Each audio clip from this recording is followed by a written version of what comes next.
వేదిక ముందున్నటువంటి భారతీయ జనతా పార్టీ, తెలుగుదేశం, జనసేన ప్రజలచే ఎన్నుకోబడినటువంటి మీ అందరికీ పేరు పేరున ముందుగా నా నమస్కారాలు నేను తెలియజేస్తున్నాను. అనూహ్యమైనటువంటి విజయాన్ని మనం సాధించడం జరిగింది. పవన్ కళ్యాణ్ గారు మాట్లాడుతున్నటువంటి సందర్భంలో తెలియజేశారు.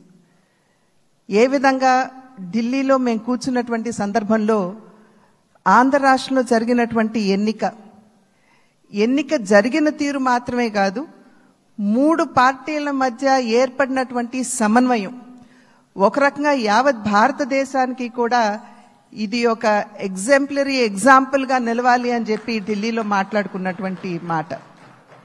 అటువంటి సందర్భంలో కేవలం ఇక్కడ ఉన్నటువంటి నాయకులకి మాత్రమే కాకుండా ఈ 3 పార్టీలకి సంబంధించినటువంటి ప్రతి కార్యకర్తకి పేరు పేరున నేను శిరస్సు వంచి నా నమస్కారాలు తెలియజేస్తున్నాను.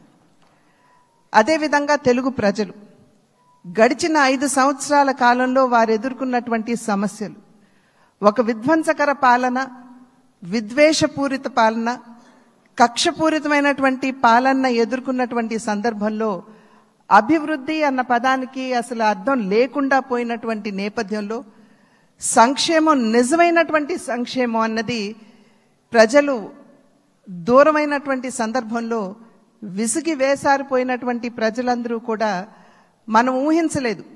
ఇంతటి ఘనమైన విజయం మనం సాధించగలమని చెప్పి మనం ఊహించలేదు.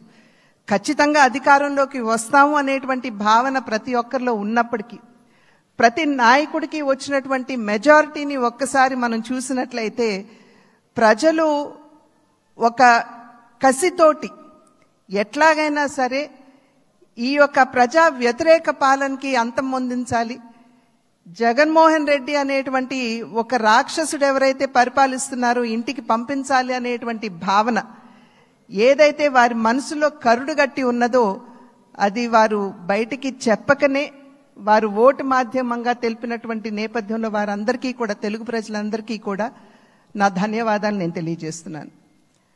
ఒక పక్క అనూహ్యమైనటువంటి విజయం అని చెప్పి మనం అందరం చాలా సంతోషపడినప్పటికీ, రెండవ పక్కన మనం ఈ విజయం నుండి నేర్చుకోవాల్సినటువంటి పాఠాలు కూడా ఉన్నాయి అని చెప్పి గ్రహించవలసినటువంటి అవసరం ఉన్నది అని చెప్పి గట్టిగా విశ్వసిస్తున్నాను నేను. ఎందుకంటే ఎప్పుడైతే రాష్ట్ర అభివృద్ధిని మనం పట్టించుకోకుండా ప్రజల్ని నిజమైనటువంటి సంక్షేమానికి ఎప్పుడైతే మనం దూరం చేస్తామో, మాకు తెలుసు ఏ విధంగా నిర్ణయం చేయాలి అని చెప్పి ప్రజలు ఈ ఎన్నికల్లో ఓట్ల మాధ్యమంగా వారు మనకి ఒక హెచ్చరిక ఇచ్చారు అని చెప్పి నేనైతే భావిస్తున్నటువంటి నేపథ్యం. కనుక ఈ యొక్క అనూహ్యమైనటువంటి విజయాన్ని, ఈ పరిణామాన్ని మనం గెలిచాము, అధికారంలోకి వచ్చాము అనేటువంటి భావన కన్నా ప్రజాహిత పాలనని, సుపరిపాలనని ఏ విధంగా ప్రజలకు అందించాలి అనేటువంటి విషయం మీద ఖచ్చితంగా మనం అందరం కూడా దృష్టి కేంద్రీకరించవలసినటువంటి ఆవశ్యకత చాలా ఉంది. ఆ సందర్భంలో ఈ 3 పార్టీల యొక్క కలయిక, ఒక్కసారి 3 పార్టీల యొక్క ఆలోచన విధానాన్ని కనుక మనం తరిచి చూసినట్లయితే, భారతీయ జనతా పార్టీ ఆది నుండి కూడా, ఎప్పుడైతే భారతీయ జనతా పార్టీ ఏర్పడిందో ఆనాటి నుండి కూడా సబ్కే సాత్ సబ్కా వికాస్ అనేటువంటి ఒక సంకల్పంతో ముందుకు వెళ్తున్నటువంటి వైనం మనందరికీ తెలుసు.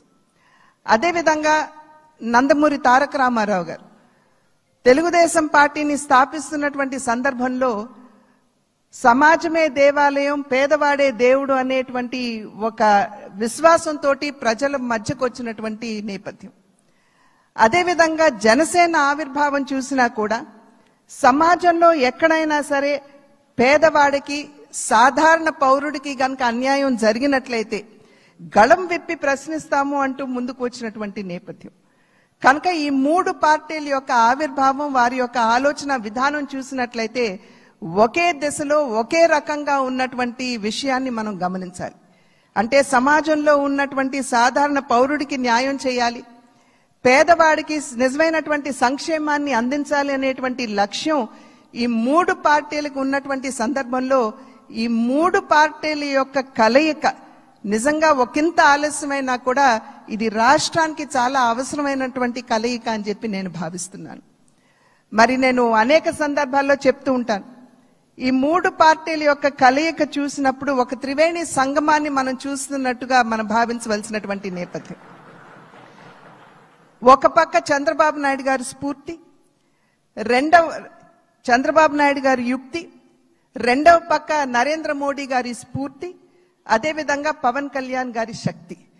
ఈ మూడింటి కలయికే ఇవాళ రాష్ట్ర ప్రజల ముందు ఈ యొక్క అలయన్స్ గా కూటమిగా ముందుకొచ్చినటువంటి విషయాన్ని మనం అందరం కూడా గమనించవలసినటువంటి అవసరం చాలా ఉంది.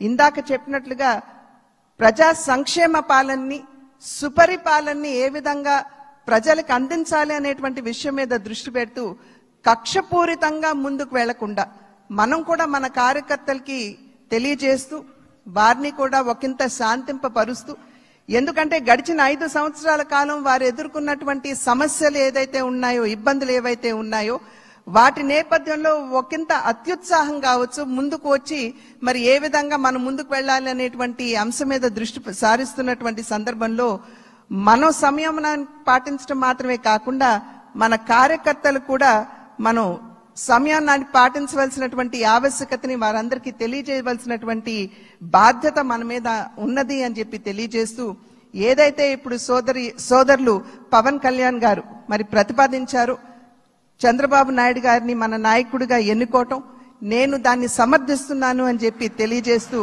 మీ అందరికీ ధన్యవాదాలు తెలియజేస్తూ చంద్రబాబు నాయుడు గారికి మరి ఒక్కసారి నేను శుభాకాంక్షలు తెలియజేస్తున్నాను. నమస్కారం. జై.